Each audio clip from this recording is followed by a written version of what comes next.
If you and I were to sit one-on-one and you asked me, hey Kyle, I'm struggling to find clients, I would tell you exactly what I'm going to tell you in this episode.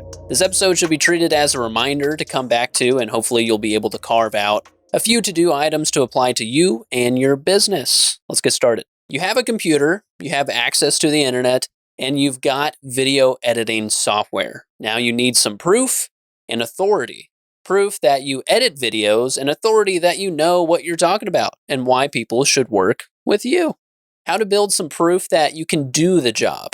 Start utilizing a screen recorder. I use OBS to record my screen in 4K. It's completely free.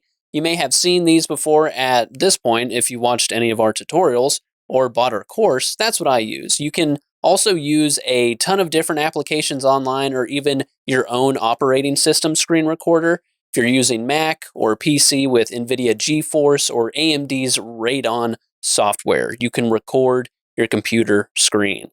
Just be sure to tweak your settings to record in 4K. The reason being is the picture will be sharper, and in 4K you got a little more headroom and a larger canvas to work with. There are many podcasts and videos out there. Start with creators and brands that are well known online. Start recording some segments and cutting up some social media clips for your portfolio. Make sure you are putting watermarks on the work that you make. It's unfortunate how many people lie and impersonate other editors. I've never seen anything like it, but it's gotten to that point to where you need a watermark for an edit that you made. So now you have some proof, but you need to find a place for it to live. I would recommend creating a separate account for your business, just so you can comfortably lead people to your work with something more professional. So from here, I would make a business email. Use what you want. I use Gmail because it's easy and I've been using it for a very long time. So whatever you're comfortable with, use that. We're going to come back to the email in a little bit. As I said, portfolio. This is simply your work all in one place. That's a portfolio. If you have the funds or find a free option to make a website, great. Use that. Make a website. Your portfolio can also be any social media account. Instagram, LinkedIn, Facebook, TikTok, YouTube. These are all free to use, and many people are on those platforms. So if you ask me to pick which one I would use, I would tell you what you're comfortable with. Here's a question for you. What platform do you use? This is going to be very important later, so be honest with yourself. Which one do you use? What app do you use each and every day and actively engage on? This would be a good place to post your portfolio, in my opinion. Quick side note here for resumes, because it is important to have one if you're looking to get a full-time gig somewhere with an agency or a big company. You're welcome to download a template that I used in the past. It doesn't need to be fancy. It just needs to tell the truth about you. That's in the description.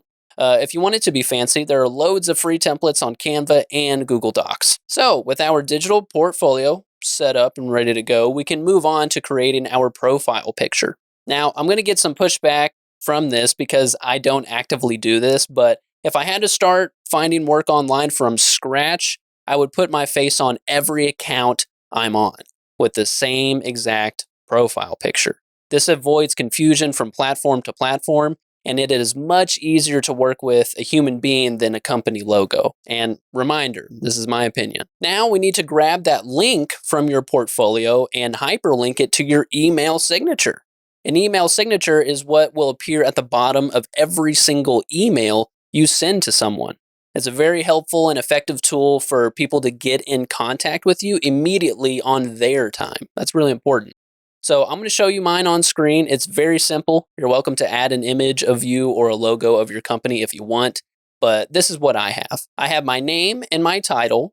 I have my company website hyperlinked, my YouTube channel hyperlinked. This could also be one link to your portfolio or your resume, and you can change the title to like video editing portfolio. Then I have my email, my phone number, and a Calendly link. And Calendly is how people can book a call with you. This is totally free, but people can book a call with you right away without exchanging emails on when to meet. Make sure that the times that you schedule on there are accurate, so when people click on it, they can go ahead and book those times. And what is nice about an email signature is that you can always edit it and make changes, and it's on everything you send. So we have a portfolio full of awesome edits. We have our personal branding on all of our accounts, and we can start reaching out to prospects on platforms you were on or through your email.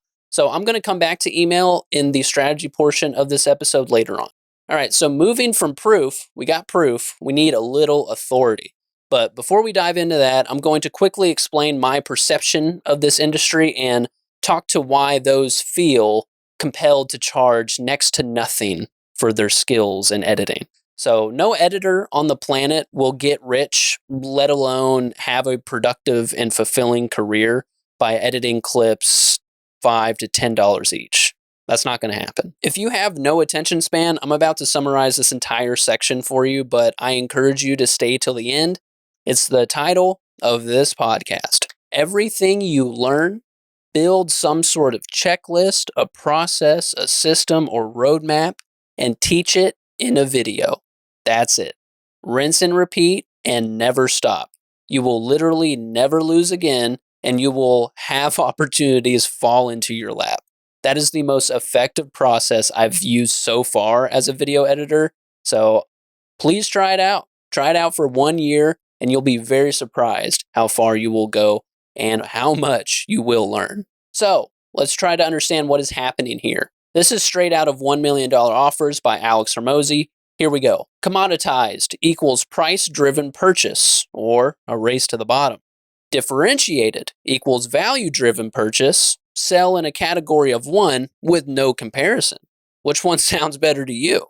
So Alex defines that a commodity is a product, or in our case, a service, available from many places. For that reason, it's prone to purchases based on price instead of value. If products are equal, then the cheapest one is the most valuable by default. In other words, if a prospect compares your product to another and thinks these are pretty much the same, I'll just buy the cheaper one. Then they just commoditized you. How embarrassing. So I'm going to prompt everyone once again to please read $100 million Offers by Alex Hormozi. Read it multiple times. You will continue to pull more and more value out of the book with each read or listen. And more importantly, it will force you to look at this industry differently. Let's unpack a little bit of that section from the book. If we are looking at video editing as a product, we have already lost as a professional in the industry, in my opinion. Video editing is a service because one editor is not the same from another. Every editor is different in taste, their personality, their workflow, their skill level, and in interest. So I'll try to coach editors to charge higher prices, but they don't know what prices to charge in the first place. So what I need to do a better job of is explaining that the higher price warrants a value-driven solution rather than a style of edit. See, the styles of editing that you see on our channel, and you're starting to see it pop up more, are just tools for you to build on. That's what I'm trying to change about this kind of little niche that we're in. The styles are just tools. So knowing different styles will allow you to approach projects with more direction and hopefully gives you a little bit more creative ideas to execute an effective video. That's the point of these style videos. So personally, I don't believe that a Hormozi style or an Ali Abdaal style should be touted as a product. And you might ask, well, why? When you work with someone that likes those styles, it's not going to be the same. Like you're working with that client. They don't want it exactly the same. They want it to be a flavor of them, hopefully. And it is going to be some mixture of the style that fits your client. And more importantly, if you're offering these styles as products like the millions on Fiverr and Upwork, you're inevitably going to be forced to charge lower prices. You're being commoditized. So how do we not be commoditized? Hormozi himself called me out for it. I don't know if y'all saw that video. The way to differentiate yourself in this industry is to be yourself. Don't copy what others are doing. I know so many people say that. I'm going to do my best to explain it in this context. Take hold of your experiences, interests, influences, and tie them to your business. This is how you build the category of one. You build an offer so good that people feel stupid saying no.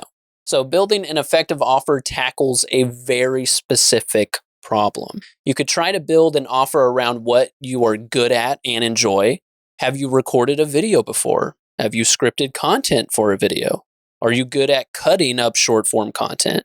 Are you able to make thumbnails? Do you know how to publish videos on YouTube? If you said yes to any combination of those questions, you can build an offer around that. Previously, I asked, what platform do you use? If you know how to navigate the platform efficiently and you know specific trends on Instagram or TikTok because you use those platforms, you have an advantage of what you could offer as a service to someone else. If you're offering to grow someone's account organically, what would be your strategy to accomplish that? You might know. Would you consult with your client on topics and help them with scripting content? That's a skill. Could you do that? Instead of growth, maybe target clients that have a product to sell. What would your strategy be to help them sell more products? Now, it's not a question that they would find that valuable, right? That's value. Wait, you can help me sell more products? Yeah, okay, I'm all ears.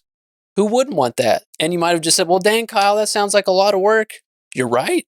Not a lot of people would offer that now, would they?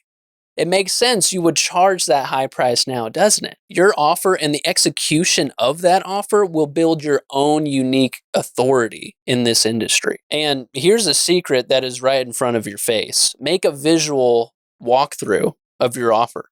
Walk your potential client through your entire process for free with a video. Ever heard of give away the secrets and sell the implementation? That's from Alex Hormozy. Document the entire process from start to finish. You will have more people contact you to do it for them than people trying to replicate what you showed them, because it's probably going to be hard. So this is how you differentiate yourself from the pool of editors that are offering to do a random number of edits for a random price. Now, I wanted to finish up this episode with two strategies that are very effective. One comes from Hayden, Jordan, and Ed from Film Booth on the Editing Podcast. And the other is one of my strategies that I do when I'm looking to get new clients. If you're sending cold emails or DMs to potential clients that you want to work with, send them a cut that you repurposed from one of their videos, throw in a thumbnail for them to try out. Make it a personal exchange and give them the value up front and what you could do for them. So this inevitably makes it more personal, and it almost has a psychological effect of reciprocity. Something needs to happen because, oh man, this guy gave me this stuff. Okay, well, let me see what he's about. This extra effort is what makes the difference, especially if you've got your email signature ready to go. What I do is I'll send the potential client a walkthrough video with me on screen, giving them suggestions that they could do to improve their profile or their channel. I'll walk them through the steps if they want to do it themselves and provide some sort of asset for them to use. And I'll show you an example here on screen. I did this with an attorney on YouTube. I showed him how he can add a profile banner, add a link to his homepage, wrote out a possible script he could use as a channel trailer, and showed him the steps on how he could customize his YouTube page. I topped it off by providing him a thumbnail as well. And as you may guess, I got to work with him as a client for a few months. It was great. You're welcome to try out my strategy. It works for me. I have more fun making content, so if I'm looking to add a client, I try to be very specific in providing them a solution to their problem, and I'm trying to provide as much value up front as possible to get them to sign on with me. So try it out. So I hope you enjoyed our season finale. Thank you for listening and learning with me. Season 2 is in the works. Comment down below what topics you would like to see us cover in the future. See you soon.